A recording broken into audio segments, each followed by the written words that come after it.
On Big Reports, we bring you a disturbing story from Abuja where violence erupted at government secondary school where the examination officer for the school, Orozo, which is in Orozo, Abuja, Al-kadriyar Mubarak, was attacked by students at the school. Now, the incident occurred after the school's disciplinary committee confiscated and destroyed mobile phones allegedly seized from students intending to use them for examination malpractice during their senior school certificate exams. Now, the students attacked the examination officer as well as his son, destroying his car in the process. In a swift reaction, however, to the violence, the police intervened, making some arrests. Now, we now turn to our correspondent, Emmanuel Bagudu, who broke the story earlier this week. Emmanuel, good morning. Good to have you here with us. A very good morning here from Abuja. Thank you. All right, good. Now, Emmanuel, please, can you tell us about the sequence of events that led to the violence exactly? It actually started in the afternoon, on Friday, where the examination officer was attacked after the disciplinary action, takes place. The destruction, they destroy all the phones that the students were intend to use, or rather, in the examination hall. So when the teacher was about to leave, the examination officer was about to leave for his home, he was attacked by a mob of students. And of course, arrests were made by the police outpost there in Orozo. Now, we intend to follow the story, and we are back to see Mubarak in his house. But unfortunately, we were told that the powers that be have called him and asked him to stop granting interviews. And that happens immediately after we interviewed him on Friday. And we aired all the stories on Friday and Saturday. So we wanted to follow up and see how things are doing today. But unfortunately, reaching his home, we are told that he received a message. He told us personally that he received a message from authorities that he should not grant any further interview again. All right, you want to confirm exactly you are at his home at this moment. Is that where you're reaching us from? Yes, sir. All right. Yes. Yeah, you can see this is the car. That was vandalized. This is his car, but unfortunately, we made all effort to speak to him. And he said the authorities, that powers that be, have stopped him from granting interviews since that first interview he granted to us. Emmanuel, I'll need you to step back a bit. Let's take a more clearer look at the car. If you can just leave the view of the camera for us a little bit back. Okay, there we go. Thank you so much. Okay, this is the car. You can just Oh. Okay. That is it. That's good. Thank you very much, Emmanuel. Emmanuel, how are the school authorities, I mean, from what we can see there, and now the teachers' refusal to speak to us, it's very clear what their response is, but you are there. How is the school authorities responding to this incident, and what measures are being taken to prevent such occurrences in the future? Yes, in fact, the swift reaction of the police, and of course, Mubarak, who actually reported the matter to us, actually made the school authority to, take the matter very serious.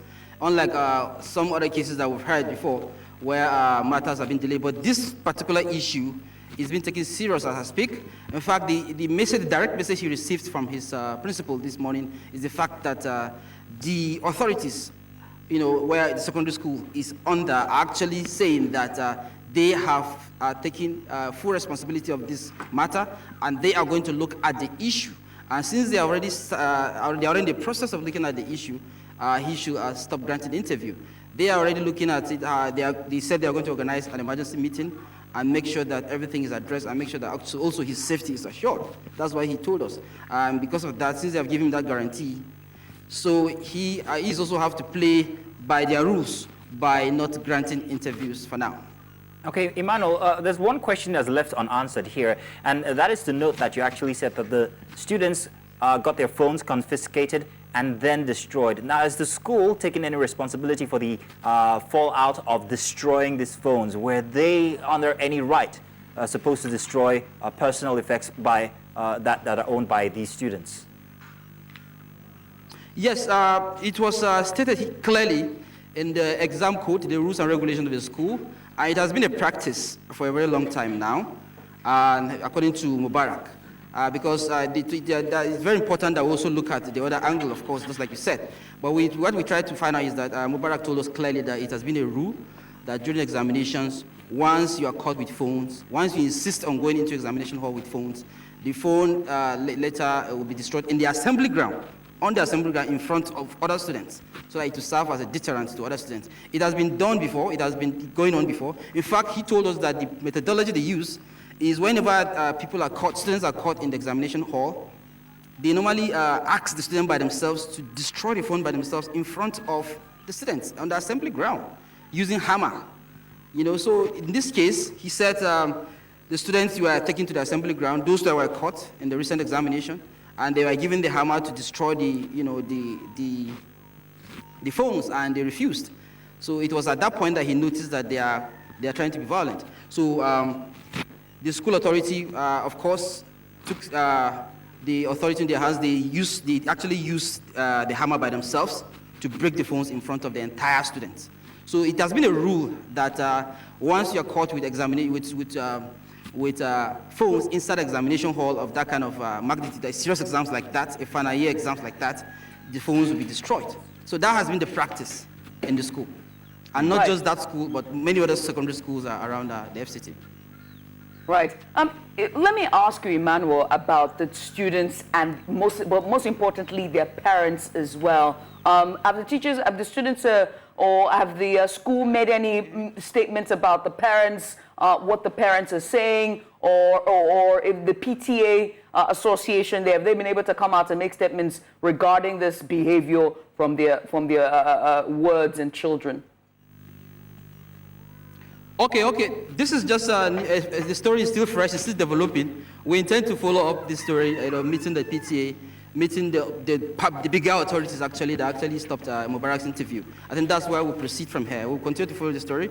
This event just happened on Friday, and today is Sunday. So we intend to, by the time work resumes fully tomorrow, we intend to actually hear from the other side, in fact, from even the parents, and of course the higher authorities, so as to make sure that everyone's voice is heard in the story. Well, Emmanuel, we want to appreciate you. Thank you so much for taking out the time this morning and just to cover this story. We'll continue to keep tabs as it continues to develop. Many thanks again.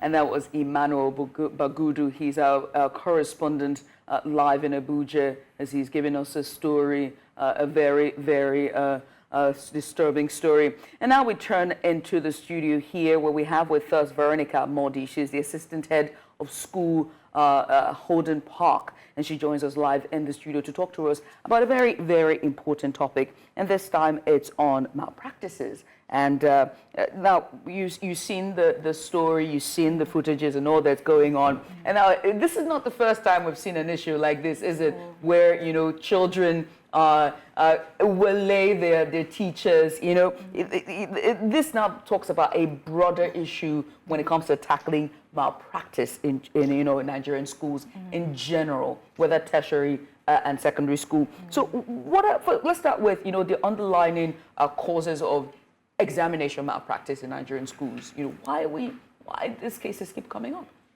Thank you so much, and good morning, everyone.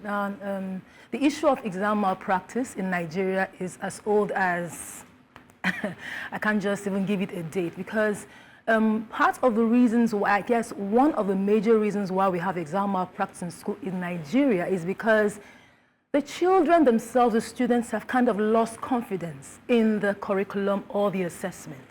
So where it starts from is because there's this mindset they have that, oh, there's really nothing to this curriculum, there's nothing to the assessment, they don't know the aims and objectives of the assessment, they don't know what I'm going to do with it, why I'm doing it, why character in terms of what are the values I'm supposed to embrace as a student before I engage with an exam, you know. So it starts right from that mindset. So it's trickled down over the years. It's more like their minds have been abused. So when it comes to exams in Nigeria, they just think, oh, just get in there, get my grades and get out. And they don't know that there is a learning involved. So what I think about is the curriculum. A curriculum is simply a whole set of, you know, a plan of learning engagement for students. It entails teaching and learning. It entails skills, relevance of skills to the century, to the work industry. It entails the character the children are supposed to embrace. It entails even the assessment itself. How do you assess? When do you assess? What are you looking for? What are the feedback measures to ensure the children are actually doing well and they're engaging and they're well prepared for the final exam itself? So it starts from there. Now, entrenched in it is our policy as a nation. What are we looking for? What are the aims and objectives of our policy? Because if we actually have a set out plan about what we aim to do in terms of a nation with education, then it will be fed into the curriculum, right? Then it will go into teacher training, go into the kind of textbooks we're working with. We look at the school itself. Are we empowering the school? Are we engaging with the schools? So that is where it's a foundational problem.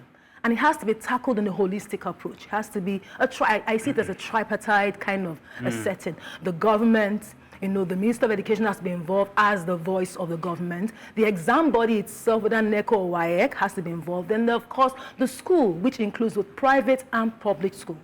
So when the team worked together, set these things out, from the very start, share the objectives of the curriculum, equip the teachers, equip the students. Because I am a typical teacher. I have taught like 22 plus years, in this field. And my startup was a typical WAEC-based school. Where I currently work, where we teach both the WAEC as well as, the international curriculum, which happens to be Cambridge. And I remember my experience, coming from NYSC, early 2001. And the very first school I worked in, I was so burning with the desire to teach. I was a pure science teacher. So I was teaching the curriculum, the topics, looking for textbooks, looking for resources. And I had a colleague say, why are you stressing yourself? Excuse me, you just let them dub notes. I'm like, why are they copying notes? They don't even understand what the note is about. So that was the first shock I got. Now the big one was when it got to WAEC, because I was actually an WAEC examiner for some years, as well as NECO, and of course JAM. And the day of the exam, I saw my head of department rush into the hall and pick an exam script. She took it out, and I was a junior teacher. I said, excuse me, what are you doing? You're not supposed to. She was like, hold on, please, just stay away. They solved the questions, they brought it into the hall. Whoa. I was shocked, I was shocked. So you're saying that this type of degradation has gotten so far that it's so bad. In that school, it was common practice in some schools around us. They have what we call a deposit from parents with the exam fee as a WAEC support fee. Where did this happen exactly? The school you currently teach? Yeah, no, that was the very first school. Like I'm talking about back when I started teaching. 22 years ago. That was 22 years ago. So they now said, if you don't do it, you're going to be sacked. I was actually on the sack list. Oh no! Because I confronted, my, so to speak, line manager. So others just said, Veronica, just step back. You can't fight this. Now you're talking about the authorities now finding out about exam malpractice. What methods do you think they should use in order to try and curb this? Do you think destroying of these phones was the right method, for instance? Now, that aspect of destroying the phones, I must say, was a bit rash. Because you have seized the phones from the children, because the children are more like they are reacting. The action of shattering the glass and attacking the man's child, it's a reaction from children. Children who already have a negative mindset about the examination. They're angry, they're like, exam malpractice, it's part of WAEC, it's part of NECO, it's part of JAM. That's the mindset they have. Now, one, you've made the rule of saying you cannot cheat, we're not going to allow you to cheat, which was an excellent move. So stand by that, right? Now, you seize the phones. Where it got messy was destroying the phones.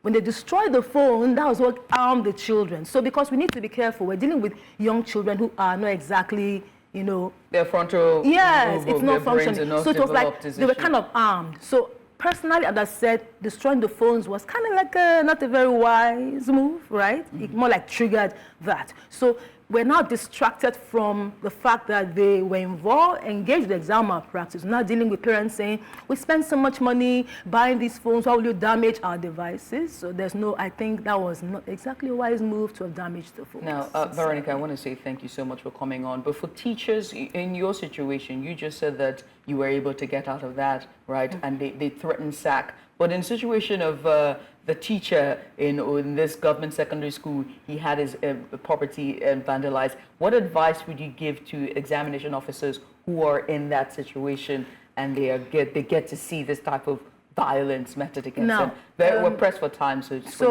one, I would say there should be security measures in place. while the government is working towards adjusting the system and restoring credibility to the exams, in this kind of situation, there has to be well enough information to all the schools. Kudos to this particular school who took the stand of telling them ahead of time that it's not going to be allowed. That shows that we still have some people, some schools that are actually doing the right thing. The only challenge they had was they didn't have support. Stopping the security measures in place to protect their examiners, protect the teacher who's on the receiving end now, because who's going to pay for the damages? That's the question we're asking. So there has to be some kind of security measure, some kind of protection for him, because he simply carried out an order, destroyed the devices. Okay. So protection is Thank key. you very much, Veronica, for coming on and talking to us about this very delicate issue here. And we hope that this doesn't result in any further problems with the school authorities or even the center. I'm talking about the Orozo Abuja instance here. Thank you very much once again, Veronica. Thank you. Thank you for having me.